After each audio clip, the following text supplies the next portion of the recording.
All right, Sean, we've practiced this. Take it away. Who's your daddy, Montreal? No, it's Bloomington. Bloomington. The place in Indiana? Oh, never mind. Anyway, wow. That was an interesting game. So let's do a review.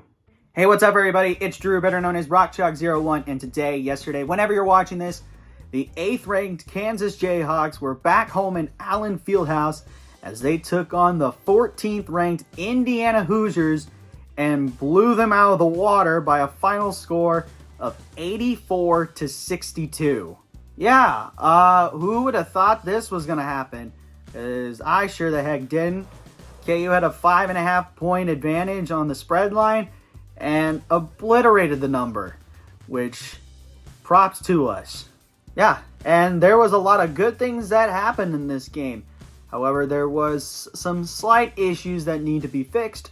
So with that being said, for those of you who do not know, I give positives and negatives about the game. I give a player of the game and a player who needs to improve. Without further ado, let's do it. So to start things off, let's talk about the positives. And KU's offense showed up in every shape or form known to man and had a really good shooting night. KU shot 52% from the field, 44% from beyond the arc, and for the first time this season was perfect from the free throw line, 100%. Thank you. Another positive, KU's defense did really well against Indiana's offense as they held the Hoosiers to 38% from the field, 32% from three, and they shot 80% from the free throw line, which is the first time I think all season that KU had a better free throw shooting percentage than their opponent. Which, wow. All right, another positive was KU's rebounding performance as they out-rebounded the Hoosiers 35-32 and would have been out-rebounded if you took away the 10 offensive rebounds in this game that KU had, and they would have lost that by 7. Another positive was forcing turnovers. KU was everywhere, like reaching out for loose balls and stuff like that and taking them away. KU had 17 steals in this game, and Indiana had 9. And they forced 23 Hoosier turnovers and scored 28 off of them, while the Jayhawks had 14 of their own, and Indiana scored only 13. So, yeah, KU won the turnover battle by a landslide. And the final few positives I've got. KU won the points in the paint battle 50-24, and fast break points, they won that 22-12. They also had the same number of second chance points as Indiana, with both teams having 8 and having the same amount of bench points as Indiana, which was 21. Which, wow, that's some really good numbers, especially the numbers coming off the bench. I think that's probably one of the highest bench point totals all season. So, a lot of good things, and those are my positives. Now, my only negatives, these are nitpicks, because what can you do in this situation? The first one, block shots. We got absolutely destroyed when it comes to getting shots rejected. And it all came from one dude, and that was Trace Jackson Davis for Indiana, which we should have expected this type of performance from him. But it wasn't from him scoring or grabbing rebounds. It was him blocking shots, as he set a new career high with 9 blocked shots. In fact, he was the only dude on Indiana to record a block shot. He outblocked KU 9-4, which, yeah, that's saying something. And the final negative I've got, fouls. God, we keep getting fouls, and that almost could kill runs that we have. It had killed runs that we had in this ball game, and then momentum easily shifts. That's kind of how Indiana had their little 7-0 run that got them back into the ball game early in the second half. But yeah, number-wise, KU had 15 fouls in this game while Indiana had 10. I mean, only getting 10 fouls in Allen Fieldhouse is very hard to maintain that, because usually the numbers end up being high, and I think that's one of the lowest foul draws or personal fouls against an opponent in a few years. So, yeah, just got to get better. Not getting into foul trouble is my takeaway from this. So, yeah, there's my negatives. Now, player of the game. This one's a doozy. I mean, 6 dudes scored in double figures, and a lot of these guys actually had remarkable games. So I'm going to kind of do a rapid fire of honorable mentions. First, Zubi Ejiofor. 8 points, 2 rebounds, a block in 12 minutes, went 4 of 5. Great for him.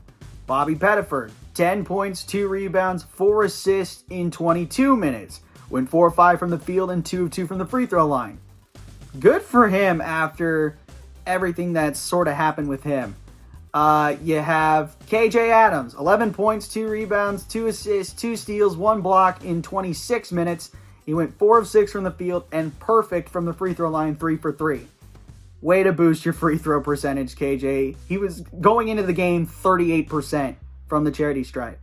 That has to be a bigger boost. And you got Kevin McCullough and DeJuan Harris, who both had double-doubles in this one.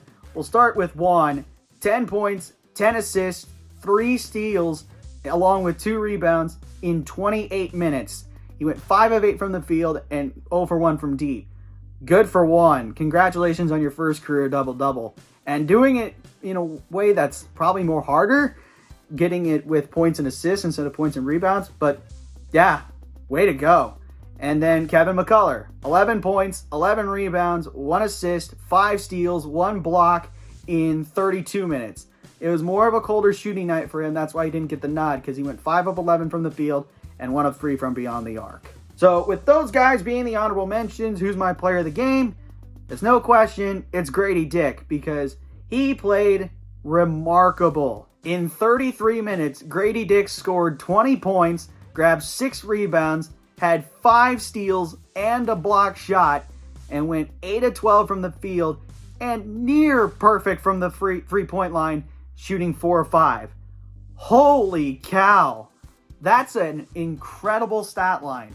I mean, 8 of 12 and 4 of 5 from deep. 80% from 3. I haven't seen a stat line like that since maybe LeGerald Vick in 2018, like November of 2018, when he went like 8 for 11. That's remarkable.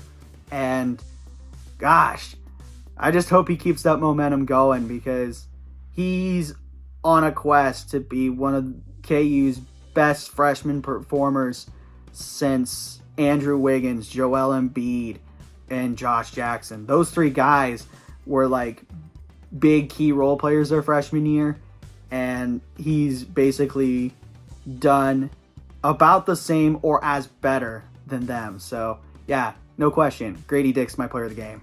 Now, player who needs to improve.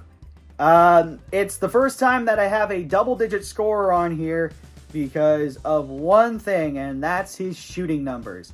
And that's Jalen Wilson. Despite this, 11 points, 8 rebounds, 1 assist, 2 steals, in 33 minutes. But his shooting numbers were god-awful. 4 of 18 from the field, 1 of 6 from 3, and 2 of 2 from the free throw line. Gosh, I mean, he also got denied any shot opportunities like 5 or 6 times in this game by Trace Jackson Davis.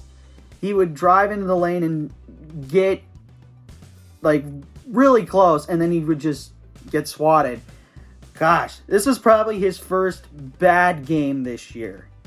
And I know it's not, I mean, that's almost blasphemy in terms of his stat numbers, but shooting-wise, this is his worst game this year. And yeah, I just see it as a little bit of a fluke. Yeah, he had someone that played incredible defense, and he just got his shots blocked. So I think he's going to be fine later down the line. But for this game, I had to do it. So my player who needs to improve is Jalen Wilson. And that's going to do it for my review of KU versus Indiana. Again, the final score, Kansas 84, Indiana 62. Don't forget to leave a like, comment, share, and subscribe. Push that notification bell. Tell your friends about these videos. And I should see you again for the next basketball review as the Hawks will return to Allen Fieldhouse to take on the Harvard Crimson. But until then, Have a good day. Never ever bring exotic dancers to the field house. I'll catch you on the flip side. Peace.